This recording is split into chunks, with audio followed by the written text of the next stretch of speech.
Hello दोस्तों, मैं engineer कीर्तिमान चंदेल आ गया हूं लेकर माइंड स्टडी सेंटर के एक तथ्य के सेशन में, जो इस समय सुर्खियों में चल रहा है। मैंने पेपर में कई जगहों पे ये चीज़ें देखी जहां पे लिखा आता है, मतलब जहां पे हम लोग देखते हैं पेपर में आजकल लिखा हुआ आता है, क्यों बढ़ रही है जम्मू कश्मीर में सेना की टोली। तो बेटा देखा जाए तो इन दिनों हमारे जम्मू कश्मीर में क्या हो रहा है, जम्मू कश्मीर में 20 टोली लगाई गई है, 20 कंपनियां अलग से भेजी गई हैं सेना की। अब अगर देखा जाए तो एक कंपनी में कितने लोग रहते हैं, एक कंपनी में 100 जवान रहते हैं, तो नियर अबाउट 20,000 सेना यहाँ पे भेजी गई है। कहाँ पे? जम्मू कश्मीर में। ये वाला रीजन देख लीजिए, ये जो ऊपर का नॉर्थ का रीजन है भारत का, जम्मू कश्मीर है, वहाँ पे 20,000 सेना भेजी गई, मतलब कि 20 कंपनी सेना की भेजी गई है। 370 जब हटी थी बेटा, तो यहाँ पे 40 टोलियाँ भेजी गई थी, 40 कंपनी भेजी गई थी। 100 से आप अगर मल्टीप्लाई करते हैं तो नियर अबाउट 40,000 सेना तब भेजी गई थी। तो कुछ लोगों का तर्क जो निकलता है, लोग ये अनुमान लगाए, देखो क्या है ना, सरकार है हमारी, तो हमारी सरकार कुछ सही तरीके से नहीं खुल के बोल सकती है। क्यों? क्योंकि उनके हाथ बंधे हुए हैं। उनको क्या है, देश को भी देखना है, देश के बाहर के लोगों को भी देखना है। तो सरकार खुल के नहीं बोल पा रही है कि हम यहाँ पे क्यों सेना भेज रहे हैं, क्यों सेना नहीं भेज रहे हैं। तो कुछ लोग अटकलें क्या लगा रहे हैं, कुछ लोगों का जो लोग अटकलें लगा रहे हैं, अटकलें ये लगा रहे हैं कि जम्मू कश्मीर में से जम्मू को अलग कर दिया जाएगा और कश्मीर को अलग कर दिया जाएगा। ये बात हमारी गवर्नमेंट एक समय बोल चुकी है, जब 370 हटी थी वहाँ से। कहाँ से? जम्मू कश्मीर से जब 370 हटी और लद्दाख के रीजन को हमने अलग कर दिया था, लद्दाख एक यूनियन टेरिटरी बना के हम लोगों ने अलग कर दिया था। तो जम्मू कश्मीर में से जम्मू के लोग कह रहे थे कि एक काम करिए, आप हमें अलग एक राज्य घोषित कर दीजिए। उसका भी मैं रीज़न आपको समझाऊंगा ऐसा क्यों चल रहा था। तो गवर्नमेंट ने उस समय कहा था कि जब हालात सामान्य रहेंगे तब हो सकता है ये कार्य हम कर दें।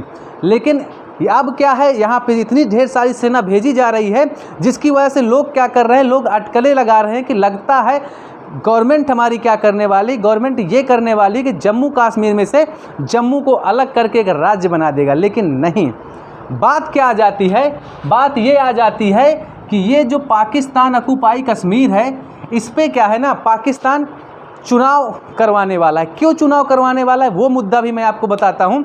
होता क्या है, देखिए इधर से पाकिस्तान क्या कर रहा है, इधर से पाकिस्तान कर क्या रहा है, जो अपने जो उसका ऑक्युपाइड कश्मीर है उसमें क्या कर रहा है, चुनाव करवाना चाह रहा है। इधर से चाइना क्या कर रहा है, युद्ध अभ्यास कर रहा है। तो हम लोगों ने क्या किया, वहाँ पे हमारी गवर्नमेंट ने और सेना लगा दी, और हमारी गवर्नमेंट ने ये कह दिया कि ये सेना हमारे देश की अभी तक देश के अंदर चल रहे चुनाव में बिजी चल रही, जैसे बंगाल में चल रही थी और भी जो जगहों पे चुनाव चल रहे थे, वहाँ पे ये सेना लगी हुई थी।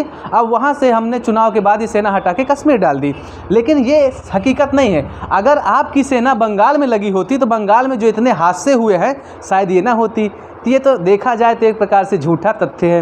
होता क्या है भाई, यहाँ से कश्मीर काउंटर कर रहा है जो अक्साई चीन है, सॉरी यहाँ से चीन काउंटर कर रहा है इंडिया को, जो अक्साई चीन का हिस्सा है, वहाँ पर युद्ध अभ्यास वो कर रहा है, युद्ध अभ्यास वो कर रहा है। कौन? चीन कर रहा है। कहाँ पे? इधर वाले अक्साई चीन वाले हिस्से में। आपको गलवान घाटी याद होगी, पिछले साल इसी समय पे यहाँ पे ये मुद्दा क्रिएट हुआ था। और इधर क्या है, पाकिस्तान क्या कर रहा है, पाकिस्तान कर रहा है अपने ऑक्युपाइड कश्मीर पे क्या करवाना चाह रहा है, चुनाव करवाना चाह रहा है। तो ये क्यों हो रहा है, मैं इसके पीछे का ही मुद्दा आपको बता देता हूँ। होता क्या है, चीन ने पाकिस्तान से कहा कि ये जो आपका ये वाला हिस्सा है, यहाँ पे हम क्या करेंगे, इधर से क्या बनाएंगे, इधर से बनाएंगे चाइना पाकिस्तान कॉरिडोर। मतलब कि जैसे हमारे राजस्थान पे ना एक औद्योगिक सड़क बनाई गई है, जिस पे क्या है, बहुत ज़्यादा औद्योगिक कंपनियां लगाई गई हैं। तो चाइना ने कहा हम आपके इस वाले रीजन से, मतलब कि गिलगिट बाल्टिस्तान से होते हुए क्या करेंगे, गिलगिट बाल्टिस्तान से होते हुए हम आपके यहाँ एक चाइना पाकिस्तान कॉरिडोर बनाएंगे, सड़क बनाएंगे, जिसके द्वारा होगा क्या, आपके यहाँ का उद्योग क्या हो जाएगा और विकसित हो जाएगा। तो पाकिस्तान तो इस चीज़ के लिए कब से तैयार बैठा है। लेकिन दिक्कतें आ रही थी, दिक्कतें ये आ रही थी बेटा, चाइना ने कहा हम किसी भी विवादित हिस्से में रोड नहीं बनाएंगे। तो सबसे पहले आप क्या करिए, सबसे पहले क्या करिए, जो पाकिस्तान ऑक्युपाइड कश्मीर है इसको आप अपने देश का हिस्सा बताइए, यहाँ पे चुनाव आयोजित करवाइए और इसे अपना एक राज्य घोषित कर दीजिए। तो उसी मुहिम पे पाकिस्तान काम कर रहा है और यहाँ पे क्या करना चाहता है, यहाँ पे चुनाव आयोजित करवाना चाहता है, जिसकी वजह से भारत को दिक्कतें हो जा सकती हैं। तो भारत को दिक्कतें हो सकती हैं इस वजह से। तो इस वजह से क्या किया गया, हमारी सेना कहाँ पहुँचा दी गई, कश्मीर में पहुँचा दी गई। कितनी, 20,000, मतलब कि 20 कंपनी सेना की पहुँचा दी गई कहाँ पे, कश्मीर में। तो ये बेटा क्या है, एक नज़रिया है। अभी देखो यहाँ से महाराष्ट्र से लेकर और यहाँ तक अक्साई चेन के इस वाले हिस्से तक हमने क्या बना दिया है, वेस्टर्न डेडिकेटेड फ्रंट कॉरिडोर बना दिया है। मतलब कि हमने उनको दिखाया कि हमारे हथियार रेल मार्ग से सुगमता से यहाँ पे पहुँचाए जा सकते हैं। बेटा अब युद्ध अभ्यास आप कितना भी कर लो, मतलब कि देखा जाए तो बेटा युद्ध अभ्यास आप कितना भी कर लो, हम इंडिया वाले हम भी पीछे नहीं हैं। हमने भी यहाँ से यहाँ तक एक रेल मार्ग बनाकर अपने हथियार पहुँचाने का सुगमता से एक रास्ता बना लिया है। अब देखते हैं, जो लोग कहते हैं कि जम्मू से कश्मीर को अलग करने के लिए वहाँ पे टोलियाँ भेजी गई हैं, कंपनियाँ भेजी गई हैं, उसके बारे में बातें हैं। तो आप लोगों ने देखा होगा कि सन 2019 में क्या हुआ था। सन 2019 में हुआ क्या कि कश्मीर से 370 हटा लेने के बाद कश्मीर के जो विशेषाधिकार थे वो हट गए। नहीं तो वरना वहाँ होता क्या था कि हमारी आर्मी जाती थी तो उसको पत्थर से मारा जाता था, हमारे आर्मी वाले लोगों को पत्थर से मारा जाता था, इतने घटिया टाइप के लोग थे। और वहाँ हो क्या रहा था, हो ये रहा था कि 370 की वजह से उनको विशेष अधिकार प्राप्त थे, मतलब कि पावर उनके हाथ में ज़्यादा थी। अब जब पावर उनके हाथ में ज़्यादा थी तो उस वजह से वो लोग कुछ भी कर सकते थे। वो लोग करते क्या थे, हिंदुस्तानी सेनाओं के ऊपर क्या कर देते थे, पत्थरबाजी करने लगते थे। अब इन पत्थरबाजी करने की वजह से क्या होता था, हमारे देश की सेना लाचार हो जाती थी, कुछ कर नहीं पाती थी। लेकिन अब ऐसा नहीं है, अब ऐसा नहीं, 370 वहाँ से हट गई। तो देखा जाए तो ये वाला हिस्सा बेटा मैप में आप देखिए, ये वाला हिस्सा क्या है, कश्मीर है। क्या है, कश्मीर है। ये वाला हिस्सा कश्मीर है और ये वाला हिस्सा क्या है, जम्मू है। ये वाला हिस्सा जम्मू है और ये हिस्सा आ जाता है किसमें, लद्दाख में आ जाता है। ठीक है, ये लद्दाख का हिस्सा है, इतना बड़ा हिस्सा लद्दाख का है। तो देखा जाए क्या है, तो बैठो ना। तो इसमें देखा जाए मुद्दा क्या क्रिएट होता है, ये लद्दाख का हिस्सा है, ये कश्मीर का हिस्सा है और ये जम्मू का हिस्सा है। तो जो लोग ये कहते हैं कि जो 20 कंपनियां भेजी गई हैं सेना की जम्मू एंड कश्मीर में, तो ये उसी बात से तर्क लगाते हैं जो हमारी गवर्नमेंट ने 370 हटाने के बाद कहा था कि जब परिस्थितियां हमारे सामान्य हो जाएंगी तो हम क्या करेंगे, जम्मू कश्मीर में से जम्मू को हो सकता है अलग कर दें। कंफर्म नहीं किया था, उन्होंने कहा था कि हो सकता है अलग कर दें। तो इसके मद्देनज़र लोग कहते हैं कि कश्मीर में से जम्मू को अलग कर देंगे। अब देखते हैं, मान लो ये वाला हिस्सा जम्मू को हम अलग कर देंगे बेटा, तो अब थोड़ा सा इसके मुद्दे पर ध्यान देते हैं। ये क्या है, मुस्लिम बाहुल क्षेत्र है। क्या है, मुस्लिम बाहुल क्षेत्र है। ये मुस्लिम बाहुल क्षेत्र है। अब ये मुस्लिम बाहुल क्षेत्र है और ये अलगाववादी भी हैं, मतलब भारत से अलग होने की सोच रहे हैं। तो ये मुस्लिम बाहुल क्षेत्र है और लद्दाख और जम्मू दोनों हिस्सा ऐसा है कि यहाँ पे मुस्लिम भी रहते हैं, बौद्धिस्ट भी रहते हैं, जैनिस्ट भी रहते हैं, हिंदू भी रहते हैं और वहाँ की लोकल जो धर्म है वो भी रहते हैं। तो अब बेटा होगा क्या, अगर जम्मू कश्मीर में से जम्मू को हटा के कश्मीर को अलग कर देंगे तो कश्मीर क्या है, पूरी तरह से भारत का विरोध करने लगेगा। कहने का मतलब सीधा सीधा बेटा ये है कि ये कंप्लीटली भारत का विरोध करने लगेगा। क्यों, क्योंकि अभी तो क्या है, हम कभी बात करते हैं तो बात करते हैं जम्मू और कश्मीर की, लेकिन पाकिस्तान बात करता है तो कहता है हमको कश्मीर दे दो, तो उसको तो कश्मीर चाहिए। तो हमारी देश की सरकारों को, हमारे देश के राज्य सरकारों को या हमारे देश के लोगों को क्या करना चाहिए, कश्मीर के लोगों को अपने अंदर लेना चाहिए, मतलब कि कश्मीर के लोगों को अपने साथ रख के चलना चाहिए। हम जम्मू कश्मीर को साथ में लेके चलेंगे, वरना ये कम्प्लीटली क्या चिल्लाने लगेंगे कि भैया क्या है कि हम इसका हिस्सा नहीं है। वहाँ पे हो क्या रहा है, जो भी विकास होता है, जो भी विकास की धाराएं जाती हैं, टोटली कश्मीर में इन्वेस्टमेंट हो जाता है। ये जम्मू का हिस्सा और लद्दाख का हिस्सा अभी तक क्या होता था, ऐसे ही पड़ा रहता था। तो लद्दाख तो बेटा अलग हो गया, यूनियन टेरिटरी के अंदर आ गया, लेकिन जम्मू वालों के लिए दिक्कत हो रही थी। तो इस वजह से अटकलें लगाई जा रही थी कि हो सकता है कश्मीर से जम्मू को अलग कर दें।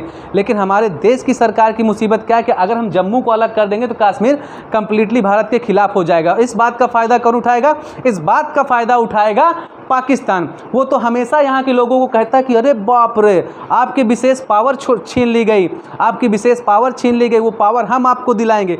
तो वो क्या करता है, वहाँ के लोगों को अपने अंदर मिलाने की कोशिश करता है, जिसका खामियाजा भारत को भुगतना पड़ता है। भाई वहाँ पे क्या है, आतंकवादियों का अड्डा बन जाता है। तो भारत के लोगों को क्या चाहिए कि जैसे वहाँ पे क्या है ना, हम लोगों को वहाँ अपने राज्य के स्टूडेंटों को भेजना चाहिए, डिबेट करवाना चाहिए। हमेशा हमारे राज्य सरकारें जो भी हैं, पूरे देश की राज्य सरकारें वहाँ पे जाएं, उनके साथ बैठ के मीटिंग करें। तो थोड़ा सा क्या है ना कि वहाँ के लोगों को अपने साथ लेने की कोशिश कर दें, तो हो सकता है सारी चीज़ें सही हो जाए। और बाकी पाकिस्तान का क्या है, पाकिस्तान तो अपने बलूचिस्तान तक को नहीं संभाल पा रहा है। मुजफ्फराबाद में जब देखो तब उनके यहाँ बम के अटैक हो जाते हैं। अब जिनसे खुद का हिस्सा नहीं संभल रहा, वो इंडिया का हिस्सा मांग रहे हैं। भाई देखो होता क्या ना कि जैसे मान लो आप तैयारी करते हैं किसी चीज़ की ना, तो लोग बोलने वाले बहुत आते हैं, तो उन पे ध्यान मत दिया करिए।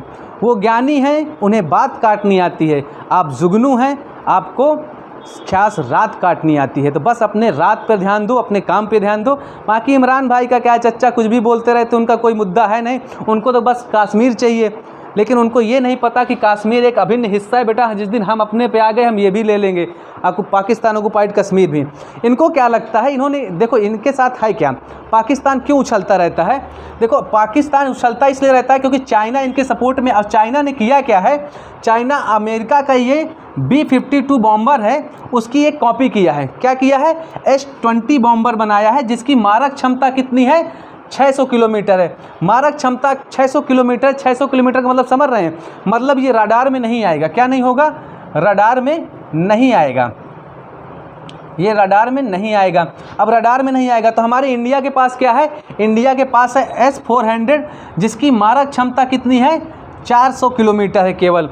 तो देखो बेटा, इमरान भाई साहब जो हमेशा कहते रहते हैं कि भाई हमारे पास परमाणु बम है, परमाणु बम, हमारे पास भारत से ज़्यादा परमाणु बम। मानते हैं आपके पास भारत से ज़्यादा परमाणु बम है। पाकिस्तान के पास कितने हैं, 165 परमाणु बम है, और इंडिया के पास 156 हैं। चलो अच्छी बात है, लेकिन इमरान भैया ये बताओ, आपके पास ये जो 165 परमाणु बम है, ऐसा तो है नहीं कि सारे के सारे रेडी टू मूव रखे हैं कि भैया बस रखे हैं, बस मार दो। इनके यहाँ केवल 18 परमाणु बम ऐसे हैं जो रेडी टू फाइट हैं। कहने का मतलब परमाणु बम बेटा कहीं रखा जाता है तो हमेशा रेडी नहीं रखा जाता, उसका एक हिस्सा कहीं और रखा जाता है, दूसरा हिस्सा कहीं और रखा जाता है, तीसरा हिस्सा कहीं और रखा जाता है, चौथा हिस्सा कहीं और रखा जाता है। अगर हमेशा वो रेडी रहे तो हो सकता है उसकी सुरक्षा के लिए बहुत ज़्यादा खर्चा आएगा। क्यों, क्योंकि अगर इतनी ज़्यादा सुरक्षा और सेफ्टी ना रखे तो साला फट जाए वहीं पे। अगर वहीं फट गया तो होगा क्या, अपने ही देश को ले डूबेगा। तो इनके यहाँ कितने हैं, 18 रेडी टू फाइट हैं, और हमारे इंडिया में 156 परमाणु बम केवल हैं, लेकिन उसमें से 42 हमारे यहाँ रेडी टू फाइट हैं। हमारे यहाँ कितने हैं, 42 रेडी हैं फाइट करने के लिए। बेटा अगर 2 भी गिरा दिए, 4 भी मार दिए पाकिस्तान पे, तो पाकिस्तान की हालत खस्ता हो जाएगी। तो ऐसी बात नहीं, हम तुमसे कम नहीं हैं। तो ये सारा मुद्दा क्रिएट हुआ था कौन सा, कश्मीर में बढ़ती हुई सेना की टोलियों को लेकर। इसके क्या अटकलें थी, क्या मेंटेलिटी थी, सारी चीज़ें मैंने आपके सामने रखी। और मुझे चाहिए आपके कमेंट, आपको कैसा लगा ये सेशन। अगर अच्छा लगा है, जानकारी सही मिली है आपको, तो हमारे कमेंट सेक्शन में आप हमको ज़रूर कमेंट करें, हम आपके कमेंट का इंतज़ार करेंगे। मिलते हैं आपसे हम सुबह के सेशन में उत्तर प्रदेश भ्रमण कराने के लिए आपको। कल हम उत्तर प्रदेश में आपको क्या पढ़ाने वाले हैं बेटा, रेल मार्ग पढ़ाने वाले हैं। तो आप कापी और उत्तर प्रदेश का नक्शा लेकर बैठ जाइएगा, आपको उत्तर प्रदेश की ज्योग्राफी हम अच्छे से समझाएंगे। तो मिलते हैं कल के सेशन में, तब तक के लिए बेटा हम आपसे लेते हैं अलविदा, जय हिंद।